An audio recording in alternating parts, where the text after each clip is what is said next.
വായിച്ചോ. നമസ്കാരം എന്റെ പ്രിയപ്പെട്ട കൂട്ടുകാരെ, നിങ്ങൾക്ക് കഥ ഇഷ്ടമാണോ? ഞാനൊരു കൊച്ചു കഥ പറഞ്ഞു തരട്ടെ. മഴ മാറി മാനം തെളിഞ്ഞു, കുട്ടികൾ മുറ്റത്ത് കളിക്കാനിറങ്ങി. ഹായ് തുമ്പികൾ, എന്തൊരു നിറപ്പകിട്ട്! കുട്ടികൾക്ക് ഉത്സാഹമായി.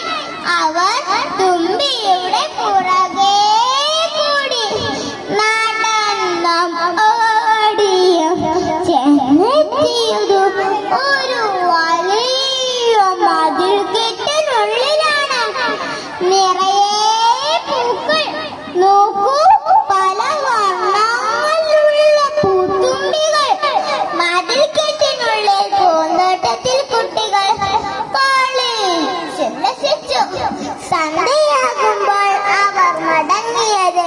പിറ്റേന്ന് കുഞ്ഞുങ്ങൾ ആ പൂന്തോട്ടത്തിൽ ചെന്നു ആടിയും പാടിയും ഉല്ലസിച്ചു.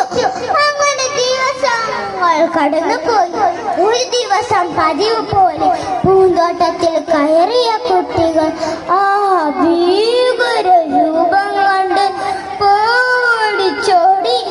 തടിച്ചുരുണ്ട ശരീരവും കണ്ണം വലിയ ശബ്ദവുമുള്ള ഒരു രാക്ഷസൻ.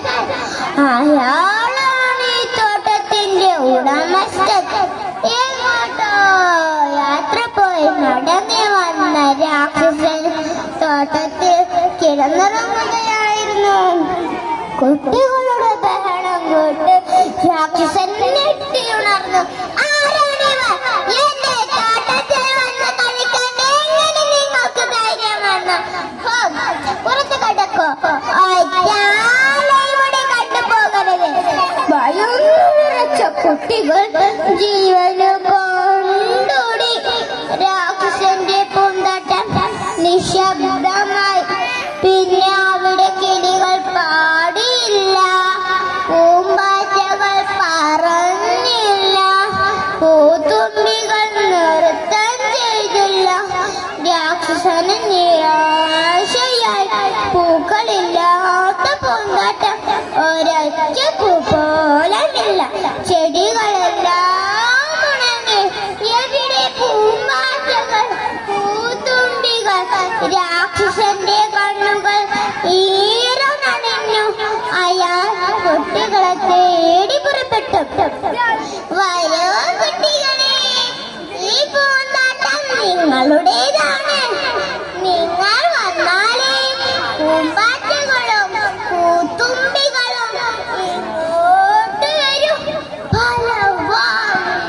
പൂക്കൾ വിരിയും. രാക്ഷസൻ മനം നൊന്നു കരഞ്ഞു. കുട്ടികൾ പൂന്തോട്ടത്തിൽ മടങ്ങിയെത്തിയതോടെ ഒച്ചയും മനക്കവും ഉണ്ടായി. ചെടികൾ പൂവണിഞ്ഞു, കുയിലുകൾ പാടി, പൂത്തുമ്പികൾ ചിറകു വിടർത്തി. കുട്ടികൾ തുളസിച്ചു. അവർ അങ്ങനെ രാക്ഷസന്റെ കൂട്ടുകാരായി. നന്ദി, നമസ്കാരം.